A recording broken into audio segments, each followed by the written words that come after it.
Hello বন্ধুরা, আমি আবারও চলে এসেছি জাস্ট ফাটাফাটি একটা অন্নপ্রাশন বাড়ি স্পেশাল ব্লগ নিয়ে।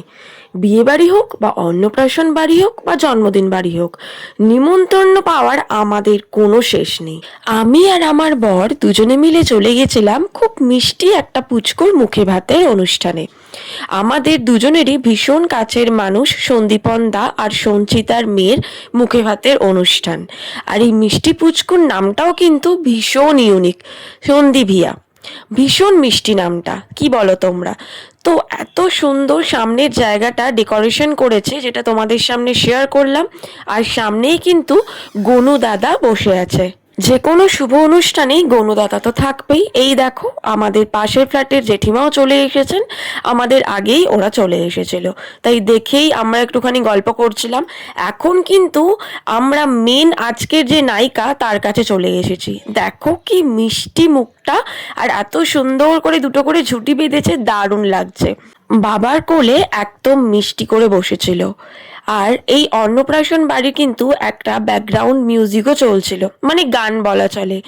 বাবা তার মেয়ের জন্য গান ডেডিকেট করেছে। সন্দীপন দা কিন্তু ভীষণ ভালো গান গায়, আর অলরেডি গানের জগতের সাথে ভীষণ ভালোভাবে যুক্ত। এখন আমাদের যে রাজরানী বলা চলে একদম, সে তার বাবা মার কোলে একদম গ্র্যান্ড ভাবে এন্ট্রি নিচ্ছে। দেখো কি ভালো লাগছে দেখতে না? আর এত সুন্দর করে চারিপাশটা ফুল দিয়ে ডেকোরেশন করেছে, দেখতে ভারী সুন্দর লাগছিল বাবা মার কোলে মিষ্টি রাজকন্যাকে। যেহেতু সন্দীপন দা গানের জগতের সাথে যুক্ত, তাই পুরো পরিবেশটাই গানে মুখরিত হয়েছিল। আর আমাদের বিয়ের আগে যেমন প্রি ওয়েডিং শ্যুট হয়, আর বিয়ের ওই মণ্ডপে একটা একদম ভিজুয়ালি দেখানো হয় প্রি ওয়েডিংটাকে সুন্দর করে, সেরকমই কিন্তু এই মিষ্টি পুচকুর অন্নপ্রাশনের আগে একটা শ্যুট করেছিল ওর বাবা মার সাথে। সেটাই ভিডিওটা ভিজুয়ালি ওখানে চালানো হয়েছিল, তার সঙ্গে সন্দীপন দার নিজের গলার গান। সব মিলিয়ে কিন্তু আমার ভারী চমৎকার লাগছিল। আর এই চমৎকার মুহূর্তে সাক্ষী হতে পেরে আমি আর আমার বর দুজনেই আপ্লুত। তোমাদের সাথেও ভাবলাম একটু শেয়ার করি এই মুহূর্তটা।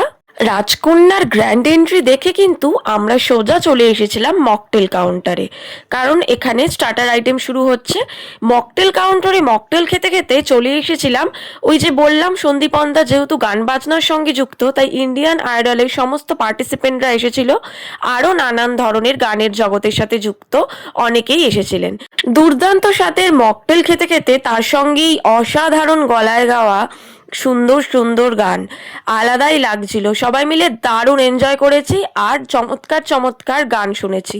নাচে গানে মুখরিত হয়েছিল সেদিনকার সেই সন্ধ্যের পরিবেশ, অপূর্ব লাগছিল বিশ্বাস করো।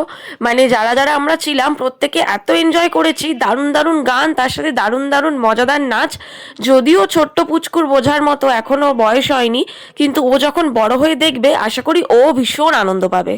অনুষ্ঠান বাড়িতে গিয়ে শুধু কি গান নাচ দেখলেই হবে? তার সাথে মেন যে আকর্ষণ অনুষ্ঠান বাড়ির খাওয়া দাওয়া, সেটাও তো করতে হবে। সেই কারণে গান শুনতে শুনতে আমরা চলে এসেছিলাম স্টার্টার সেকশনে। সেখানে এসেই নিয়েছিলাম কাবাব, আর ওদিকে ফিশ বল, আরও অনেক কিছু ছিল। তো আমরা কাবাব আর ফিশ বলটা নিয়েই এখন আপাতত খাচ্ছি, ভীষণ টেস্টি ছিল। তো আমার বর বললো চলো ফুচকাটা একটু টেস্ট করে আসা যাক। যেমন বলা তেমন কাজ, চলে গেলাম বরের সাথে ফুচকা টেস্ট করতে। আমি বললাম তুমি একটা টেস্ট করে দেখো তো কেমন লাগছে।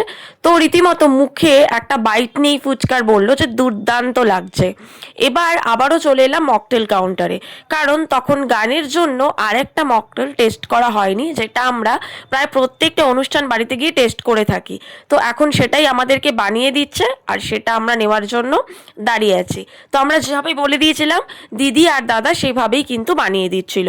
মেন কোর্সে ছিল butter naan, chana masala, fish fry, chicken biryani, mutton কষা, চাটনি, পাঁপড়, সন্দেশ, রসগোল্লা, জিলিপি, আর ছিল আইসক্রিম আর পান। সব মিলিয়ে কিন্তু খাওয়া দাওয়া দুর্দান্ত হয়েছিল। কেমন লাগলো ভিডিওটা অবশ্যই জানাবে। আবারও দেখা হবে নতুন একটা ভিডিওতে, ততক্ষণের জন্য টাটা।